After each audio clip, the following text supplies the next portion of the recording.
परमेश्वर ने निर्णय लिया है कि जो कोई यीशु मसीह पर, मेरे पुत्र पर विश्वास करेगा, उसको मैं इजराइल के समान कहूंगा, उसको मैं गोद में लूंगा। जिस परमेश्वर ने इजराइल लोगों के लिए लाल समुद्र के 2 भाग किए थे, वही परमेश्वर आज हमारे साथ है। परमेश्वर के लोग भेड़ों के समान रहते हैं, लेकिन दुनिया के लोग नहीं जानते हैं कि भेड़ों के साथ जीवित परमेश्वर है।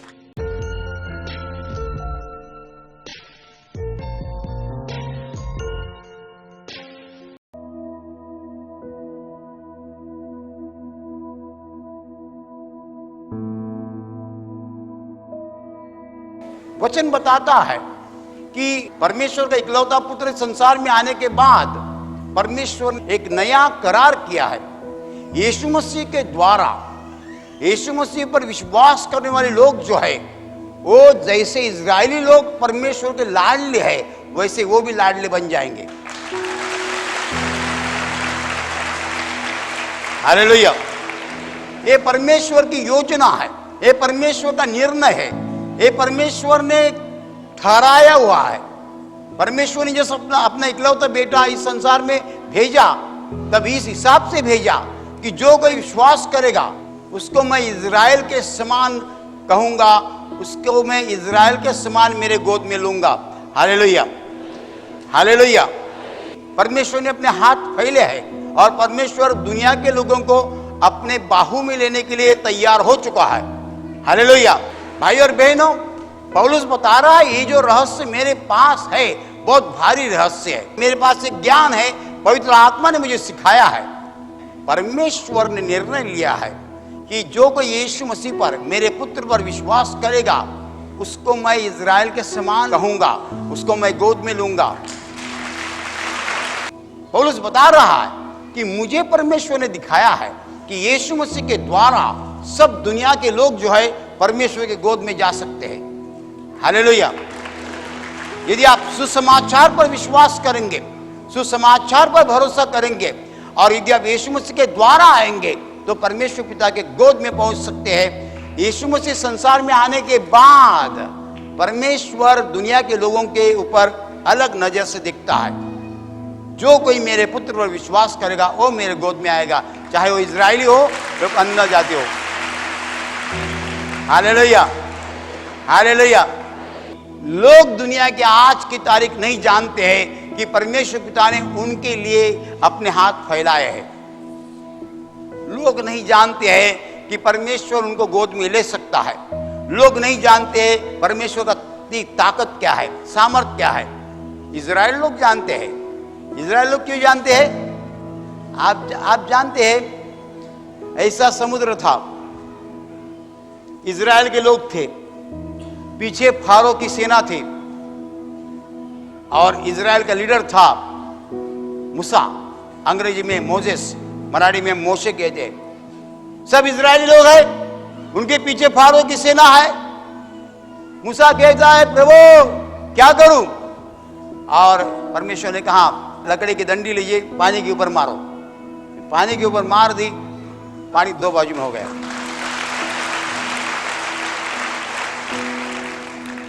बीच में सूखा रास्ता हो गया, गीला नहीं, सूखा, सूखा रास्ता। पानी 2 तरफ दीवार के समान खड़ा हो गया। इजरायली लोग समुद्र के बीच में से रास्ता, सूखे रास्ते से जा रहे थे। वो बोलते थे, हमारे साथ जीवित परमेश्वर है।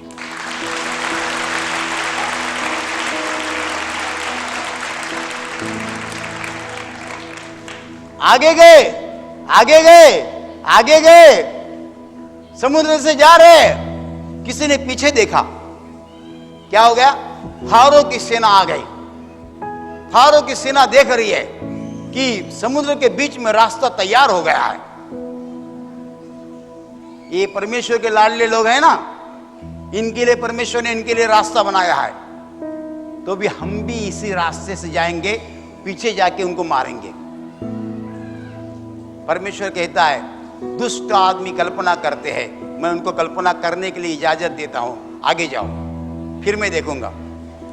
फारो की सेना बोल रहा है, देखे मारेंगे इसको। ये परमेश्वर के लाडले लोग हैं। लेकिन जिस परमेश्वर ने उनके लिए समुद्र के भीतर रास्ता बनाया था वो क्या सो गया?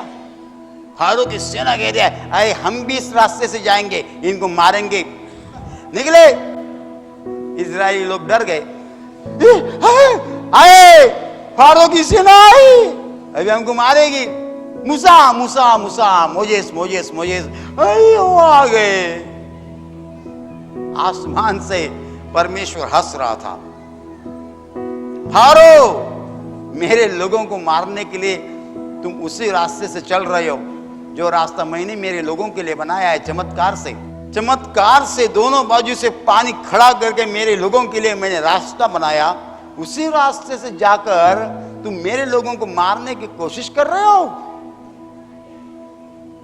इजराइल के लोग रोने लगे, डरे, रोने लगे।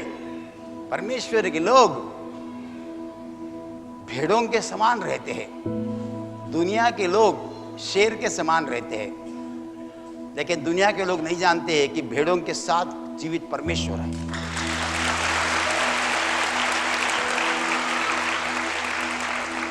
वो आ रहे मारने के लिए। कैसे आ रहे? उसी रास्ते से आ रहे जो रास्ता परमेश्वर ने उसके लाडले लोगों के लिए तैयार किया था। क्या हो गया? परमेश्वर कहता आने दीजिए। जब फारो की पूरी सेना समुद्र के बीच में आई, तब तक इजराइल लोग बाहर गए, बाहर पहुंचे। परमेश्वर ने पानी इकट्ठा किया, पूरी फारो की सेना खत्म हुई।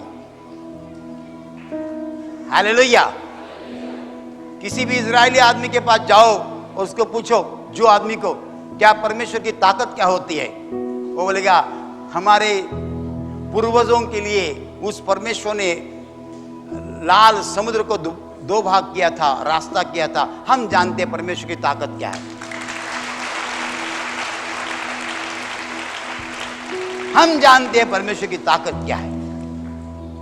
केवल एक देश परमेश्वर को सामर्थ को पूरा जानता है, इजराइल। हालेलुया। लेकिन पौलुस बता रहा है, क्या बता रहा है? कि जो सामर्थ परमेश्वर ने इजराइल लोगों के लिए उपयोग किया, वही सामर्थ वो अन्य जातियों के लिए देने के लिए तैयार है।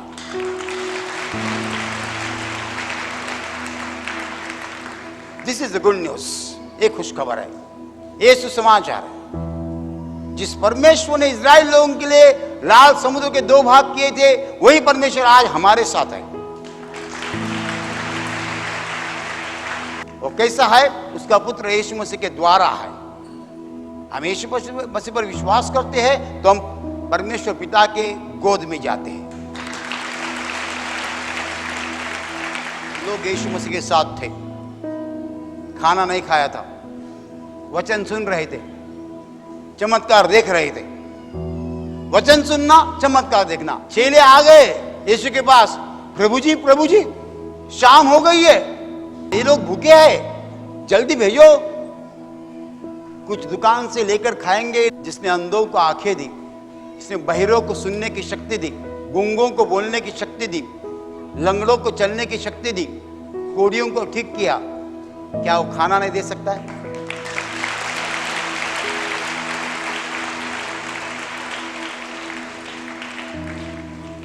यीशु ने चलों को बताया, तुम उनको खाने के लिए दिए। हम इतने लोगों को कहां से लाएंगे खाना? हजारों लोग हैं, हम कहां से लाएंगे? नहीं दे सकते तो उनको नीचे बिठाओ। सब लोगों को नीचे बिठाया। फिर यीशु ने कहा, तुम्हारे पास कुछ है? एक लड़के के पास 5 भाकरी और 2 मछली थी। 5 भाकरी 2 मछली मेरे पास लाओ। 5 भाकरी 2 मछली। पिता के ऊपर देखा, स्वर्ग में देखा, आशीष दिया, बांटो।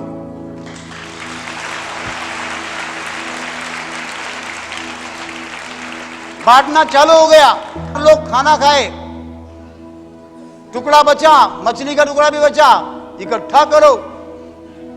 बहुत इकट्ठा हो गया। भाई और बहनों, जिसने अंधों को आंखें दी, वो हमको खाने को भी दे सकता है।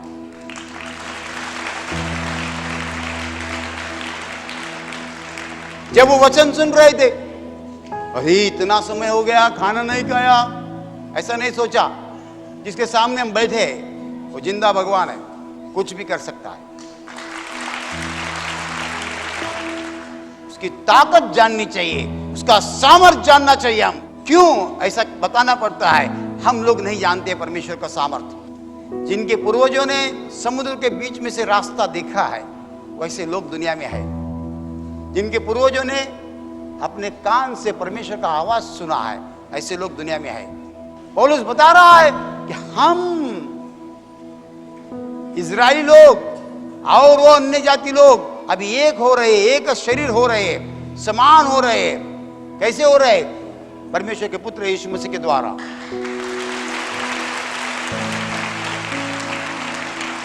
आप जब बोलते हैं कि मरे हुए लोगों को जिंदा करने वाला यीशु हमारे साथ है, अभी ये भी बोलो, लाल समुद्र का 2 भाग करने वाला इजराइल का परमेश्वर हमारे साथ है। इजराइल लोग और इस यीशु पर विश्वास करने वाले लोग कुछ भी अंतर नहीं है, अभी कुछ फर्क नहीं है, हम समान है। क्योंकि परमेश्वर ने वो फर्क जो है वो निकाला है उसका पुत्र यीशु मसीह के द्वारा। Hallelujah, hallelujah. और अभी प्रार्थना करने का समय है। आंखें बंद कीजिए, मैं आपके लिए प्रार्थना करने जा रहा हूं। आपके शरीर के जिस हिस्से को बीमारी है उस हिस्से पर हाथ रखिए विश्वास के साथ। प्रभु यीशु खुद आपको स्पर्श करेगा और चंगाई देगा। आपके शरीर में से हर बीमारी प्रभु यीशु के पवित्र नाम नष्ट हो जाए।